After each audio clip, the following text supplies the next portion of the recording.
name is Vanessa and welcome back to my channel. Today I want to go through all the books that I read in May. I believe this month was kind of my best reading month of the year. I think the only other one that kind of competes with it is February, where I had a week off and all I did was read, and I was making someone give me book recommendations at that time. So I read some strange things. This month I read 12 books. Not all of them were really long. I'm still on my journey of going through the Fear Street books.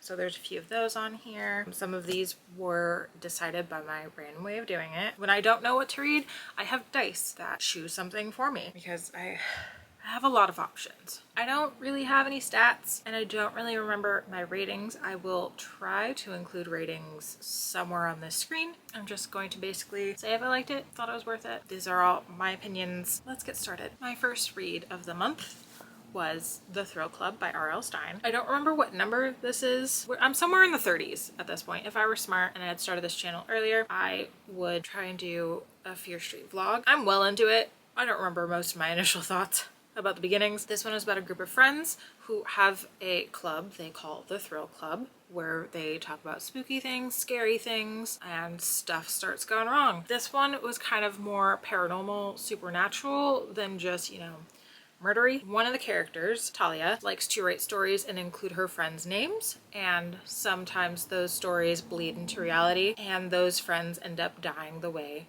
her stories go. I do have favorite Fear Street novels. This is not one of them. I thought it was more ridiculous than the others. The entire series is just ridiculous. It's also from the 80s, well, 90s. And this is also the first one that I believe features a person of color. I could be wrong. They all just kind of bleed together at this point, but I don't remember one being involved before. All in all, it was a fast read. Don't really have too many complaints about it. I do understand that it was written in the 90s, 80s, one of those. Yeah, I think I'm older than this. Nothing to really write home about in my opinion. Next, I read You're Not Special by Megan Rinks. This I let dice choose. I don't really think there's anything that I can attribute to my own life. This is, she calls it like a sort of memoir, and it does have some useful tips. I would say they're more useful to someone in their late teens, early 20s. That's not me. I did get this because I wanted to support Megan Rinks because I think she's really funny. This was really funny and I really like her channel. And it's just nice to support some people that you watch on YouTube. But I do think it would be helpful for those either nearing the end of high school or starting college or even starting a YouTube channel for themselves, which I take it back. This was a little bit helpful because she talks about the beginnings of her YouTube channel, which I also thought was kind of helpful to me. Also, my favorite part of this was kind of the last little bit where she talks about her family. As someone with a kind of a weird relationship with their family, seeing other people kind of similar, I can't describe it. It just makes me feel not alone because what people portray on social media is I guess the happier parts of their lives, but she's really open and she's letting people into something she's not really that happy to share, and it made me feel kind of seen, kind of heard, and not alone. Enjoyed it. Next, I read Lake's Edge by Lyndall Clipstone. This is about a woman who has a name that I don't remember, Violetta. This is about Violetta and her little brother who has some type of power that she wants to keep from their quote unquote adoptive mother, who punishes him every time he has this happen. And then one day the power gets out as they're at a gathering in their town, and someone, the town, I believe the town fears, he comes, he takes them, he doesn't want to take her originally, but the brother's not going without her. So he takes them back to his manor, and then more supernatural things happen. I liked the writing. The story just wasn't for me. I believe I initially wanted it because I think the cover is amazing, but the story just wasn't my vibe. Also, it went from enemies to lovers a little too quickly because I blinked and then they were together, which isn't really that fun to read. The next Fear Street novel of the month was One Evil Summer, obviously by R.L. Stine. This is about a girl who has to go to summer school. Weirdly, she's not going to summer school at her school. She's on vacation and she goes to that school, which I didn't know was a thing. Maybe it was a thing back in the 90s. Her name is Amanda and she has two younger siblings. Because she's going to summer school, her parents, I don't remember what they do, but they are going to be working from home and they need someone to watch the younger children. And obviously because she's in summer school, she can't do it. So they hire basically a nanny, but I can't remember what they call her. It's not a nanny. She's also barely older than Amanda, and this is another one that has some like supernatural paranormal like thing, which I'm not a fan of. I just want them to be just straight murderers. That's all I want. I kind of got that, but like, you know, with some pizzazz. I liked Thrill Club more than I liked this one. I think this one is kind of ranked lowest for me because I didn't like the characters really. The helper's name is Chrissy. Also, there is some trauma to animals that I'm not a fan of. Didn't really like this one. Liked Thrill Club more. It's all in my journey just to get through the Fear Street series. Then I reread, I didn't realize this was a reread, Lullabies by Longlev. I am probably butchering that. I will be completely honest. I really love their poetry. I also have their novel. They could have more than one. I have the first novel that they've published. When I was in a relationship, all of these like spoke to me so great. I didn't realize that I read this because all the other ones, like I tabbed all the poems that I was a fan of, but I love their poetry. It's a little hard to read now just because I don't have anything to compare it to in my life, but I strongly recommend any of their poetry collections.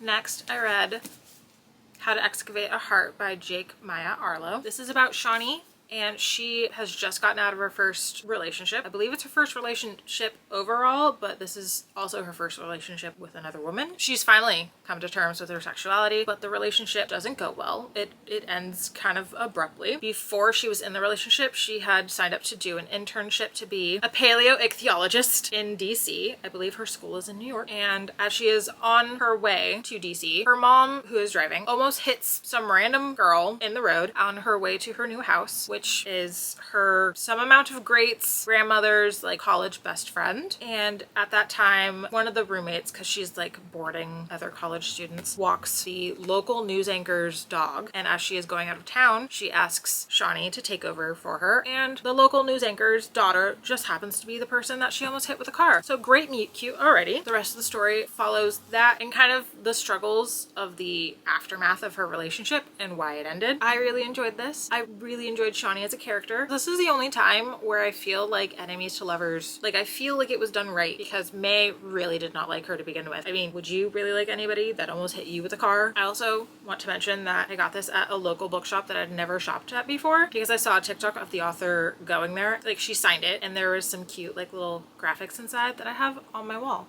I did want to read it, but getting this copy was just a kind of special journey for me. I haven't been back to that bookstore since. I should probably go. Next, I read The Bride Test by Helen Huang. I will admit that I liked the Kiss Quotient more. This is about Kai, and his mother wants him to be married. She thinks it's weird that he doesn't have somebody, and his brother seems to do really well on the ladies market. So she does what most normal mothers do, flies to Vietnam to find him a bride. I mean, you know, my mom did it for me, so makes total sense, right? That's where they meet. She Americanizes her name and goes by Esme. Esme has a daughter. Her daughter picked her American name based on Esmeralda from The Hunchback of Notre Dame. I believe it's her favorite Disney movie. The random things I remember. And she is just interjecting herself into Kai's life, and it's kind of annoying him. Eventually he gets fed up, kind of blows up at her, and she's like, oh, well, I guess I'm just gonna do other things then. So she tries to make a life for herself. She starts going to school. She lied to him and said that she was, because he's an accountant, she's like, I'm also an accountant. He eventually finds out that's not true. I liked the Kiss Quotient more. I didn't hate it. I liked it. So yeah, I have the next one. I do want to read that one too. When I rolled the dice, it gave me the next one in the series. I was like, well, I can't read that without reading this. So I decided to read this one instead. I still think about it. So, I mean, that's a good thing in my opinion. I next read Paris to the Moon by Adam Gopnik. Remembered nothing. It's about his time. He moves to Paris in like 1995 with his family, and it's about his time there, his wife's time there, and raising their child there. I was very bored. I didn't DNF. I was just very bored. I think I got this at a garage sale. It was like free books, and I was like, oh my gosh. I think I thought it was, there's a movie, but it's like Paris and Moon in the title. I think I thought this was that. I got this in like college. I haven't had this for over a decade. I remember nothing. I didn't really like it. Next, in my Fear Street journey, I'm just gonna keep saying that. It's gonna annoy me when I edit this. I'm sure it's annoying you, but I read The Mind Reader. Another one that's kind of supernatural, a little paranormal. This is about Ellie, and she has visions. Her dad doesn't like it when she mentions her visions, but she still has them. Like, they're not going away. One day, as she is taking her dog for a walk, he runs somewhere random in obviously the Fear Street woods, where you should go, and she sees a little skeletal hand just kind of like beckoning her. I don't know what this move is, but so that's how she finds a body. She finds the body of her best friend's sister. I mean, little weird if you ask me. Now she is on a mission to figure out who killed the best friend's sister. I think this might be, for the month, my favorite one that I read this month because it didn't really annoy me. I didn't really like the added visions. It was weirder than it needed to be. Next, I read One of Us is Next by Karen M. McManus. This follows 3 teens in the aftermath of One of Us is Lying. It has been a year, I believe. This follows Phoebe, Maeve, and Knox. Maeve is one of the characters from One of Us is Lying.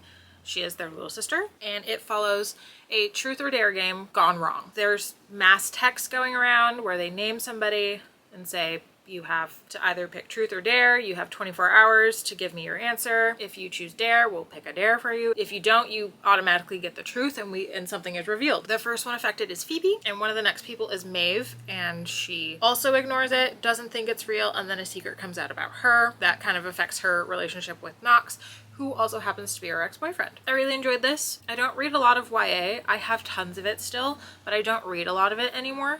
And this is kind of the mystery that like I crave. I was able to kind of predict almost the ending. More stuff happened because the story, you think it's going one way and then it veered somewhere else. I really enjoyed it. I do recommend it. Next I read The Maid by Nita Prose. Really enjoyed this. Really loved it. This is about Molly, who is a maid at a really, I believe, a grand hotel, and she finds a body one day. Somehow, because she's the one that finds it, she is one of the suspects now. She needs to clear her name. I really loved Molly as a character. She was really blunt, to the point. She didn't really get sarcasm, which was delightful to read. I don't know why. She was adorable to me. She's dealing with grief and just everyone's perception of her. Like, she doesn't care for the most part because she doesn't mostly understand that she's considered weird. Like, she does, but like not completely. And as someone who was considered weird a lot, I really loved her as a character. I just thought she was great. I really enjoy this story. I really recommend this one. I'm happy I finally read it. I got the second one. And then my last read of the month, The Final Empire by Brandon Sanderson. I don't remember much. It's a group of people who want to overthrow the final empire. Kel is a Mistborn. Let's see. Let's see how correct I can be, because I did listen to a lot of this in audiobook. Kel is a Mistborn, and he gets a group of people together, a band, if you will, to basically take out, I don't even remember what he's called, but he is so powerful that they consider him God. He also recruits another Mistborn named Vin and teaches her how to be a Mistborn, or teaches her all about being a Mistborn. She's kind of already doing it, she just doesn't realize it. I liked this more than I expected to. As you can tell, I don't really remember much. I remember it like bits and pieces. I want to continue the series. I really enjoyed it. I need to get the rest of them. I just want to know what people are talking about when they talk about Brandon Sanderson. And this was, they say, a good starter point. So this is where I started. So that is all that I read. But that's all I read for the month of May. I would like to keep this momentum of reading going forward. I was in a reading slump for like most of the year, and it's good to see that I'm getting out of it. Anyway, I thank you for watching. I still don't have an outro. I'll think of something like eventually, but until then, and until the next one, see you next time. Have a great day.